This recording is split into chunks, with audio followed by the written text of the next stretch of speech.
Kemudian nama lengkap Gladys Griselda Gosal. Iya. Kalau Cing ini nama keluarga? Kurang tahu. Kurang tahu. Nggak. Oh, nama panggilan ya?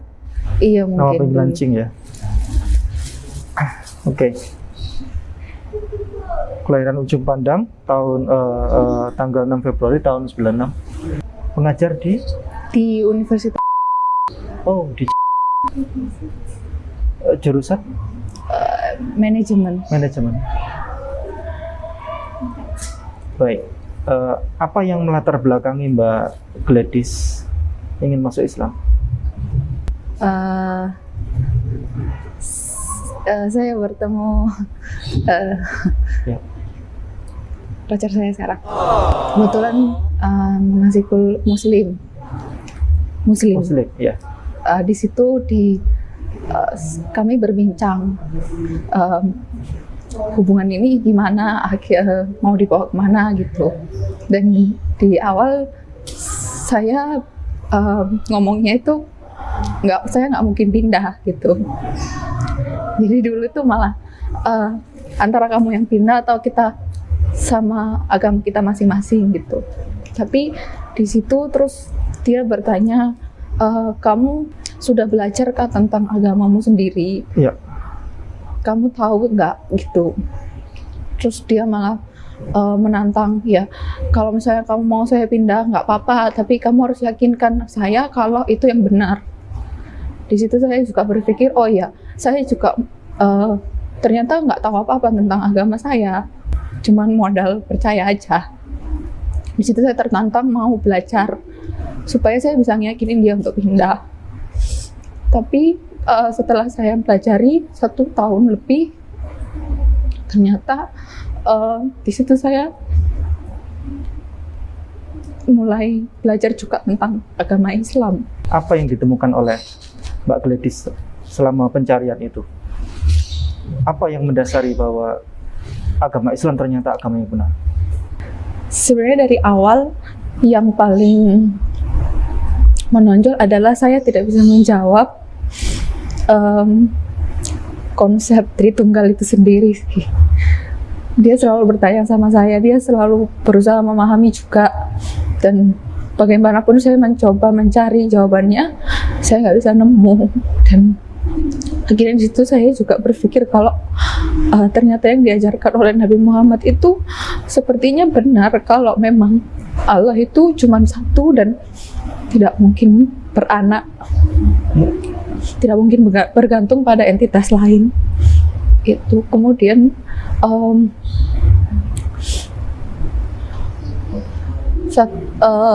satu hal yang membuat saya yakin juga adalah setelah saya pelajari Alkitab, kitab suci yang perjanjian baru maupun perjanjian lama, itu banyak yang tidak sesuai mungkin ya, dan ternyata banyak yang diubah-ubah dan banyak yang tidak sesuai dengan apa yang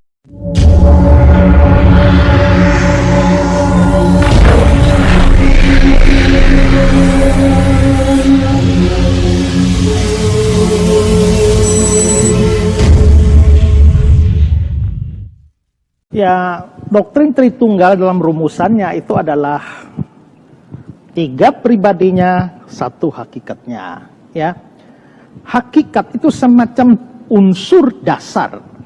Ya, pribadi adalah yang mempunyai pikiran, perasaan, dan kehendak. Sama seperti kita ini ya. Nah, ini ada saya, ada Ibu Lin, katakanlah ada si A, si B, si C. Itu namanya pribadi-pribadi. Tapi kita mempunyai hakikat yang sama. Hakikat kita adalah manusia. Jadi ibu manusia, saya juga manusia, yang lain juga manusia. Nah, walaupun ada banyak pribadi, tetapi hakikatnya sama. Nah, tapi karena kita tidak bisa menganggap itu persis sama dengan Allah Tritunggal, karena tadi sudah saya jelaskan bahwa dia tidak seperti apa-apa. Nah, hakikatnya Allah, tapi kita punya hakikat. Ibu pribadi lain, saya pribadi lain. Kita dua punya hakikat yang sama, tapi hakikat kita tidak satu. Ya, sama tapi tidak satu. Kalau Allah itu adalah bukan hanya sama tapi satu. Bapa, Anak, Roh Kudus punya hakikat yang sama dan satu, tapi di dalam 3 pribadi. Ya, nah itu tentu saja membutuhkan penjelasan yang lebih banyak atau tentang penjelasan yang lebih detail. Kalau saudara mau bahas atau mau lebih ngerti tentang pribadi, hakikat dan sebagainya, itu sudah saya jelaskan. Saudara bisa buka YouTube saya saja, cari doktrin Allah Tritunggal. Saya sudah bahas beberapa seri doktrin Allah Tritunggal secara detail dengan seluruh dasar-dasarnya. Nah, kalau pribadi itu menunjuk pada orangnya. Sesuatu disebut berpribadi kalau dia punya pikiran, dia punya perasaan, dia punya kehendak. Itu disebut sebagai pribadi.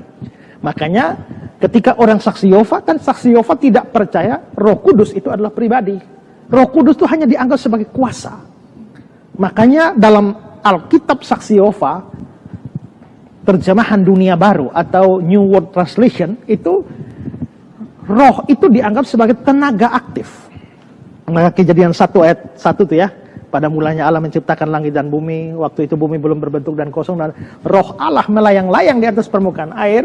Itu dalam Alkitab kita. Dalam Alkitab saksi Yehova, tenaga aktif Allah melayang ke sana kemari. Jadi dalam pengertian seperti itu, dalam kalangan saksi Yehova, Roh Kudus itu hanya dianggap sebatas tenaga. Jadi ini saya, tapi nah, tenaga yang keluar itulah Roh Kudus. Atau dalam taraf tertentu, Roh Kudus itu bisa dianggap sebagai listrik.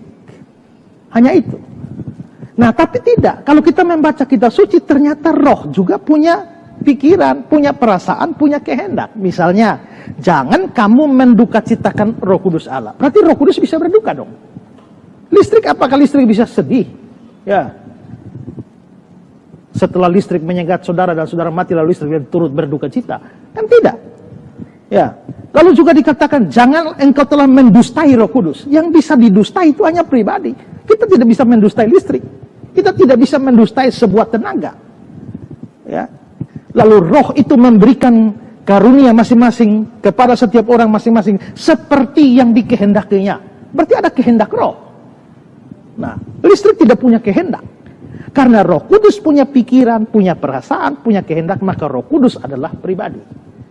Ibu punya pikiran, punya perasaan, punya kehendak. Ibu adalah pribadi. Ya. Pohon pisang punya pikiran? Tidak. Punya perasaan? Tidak. Punya kehendak? Tidak. Tidak. Makhluk hidup tapi tidak pribadi. Binatang punya kehendak? Punya. Punya kehendak untuk makan, untuk minum, untuk kawin. Punya perasaan?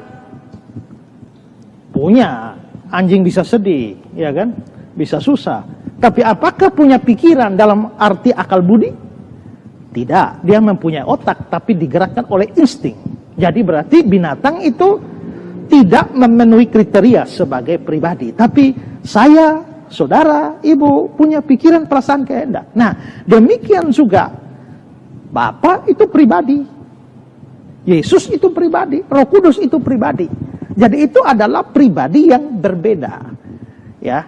Nah, itu yang harus ditegaskan karena sekarang ini muncul pengajar-pengajar yang menganggap bahwa ya itu Yesus itu ya Bapa, Bapa itu ya Yesus, Roh Kudus itu ya Yesus, Yesus itu ya Roh Kudus. Tidak. Ya. Semua kita bisa lihat data-data Alkitab itu akan menunjukkan bahwa memang itu adalah pribadi-pribadi yang berbeda. Yesus itu Parakletos. Ya. Tapi dia mengatakan bahwa dia akan minta kepada Bapa untuk memberikan Parakletos yang lain, penolong yang lain. Jadi itu memang Yesus beda dengan Roh Kudus, beda dengan Bapa, tetapi kesatuannya ada pada kesatuan hakikat. Ya. Nah, kalau sudah tanya apa bedanya dengan sifat? Sifat itu menunjukkan karakternya. Apa beda dengan tingkah laku? Tingkah laku itu menunjuk pada perbuatannya atau karya-karyanya. Ya. Jadi memang kita harus mengerti hakikat itu apa, pribadi itu apa, sifat atau karakter itu apa, dan tingkah laku atau karyanya itu apa. Dan semuanya dijelaskan, bisa dijelaskan dan dibuktikan dari ayat-ayat kitab suci. Sekalipun istilah Tritunggal itu sendiri tidak ada, tapi kan bukan urusan pada istilah. Ya, bukan urusan pada istilah, urusannya pada ajarannya ada atau tidak. Ya.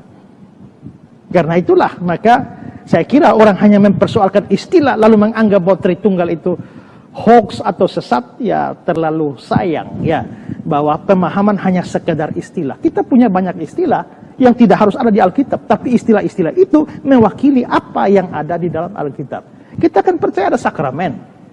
Ya, sakramen baptisan, sakramen perjamuan kudus. Coba cari di Alkitab mana ada kata sakramen. Kan tidak ada juga. Yang protes-protes begitu juga tidak ada Alkitab, tapi menyebut diri juga pendeta. Kita tanya coba kata pendeta di Alkitab ada atau tidak? Kau cari sampai bengkok tidak ada. Ya kan?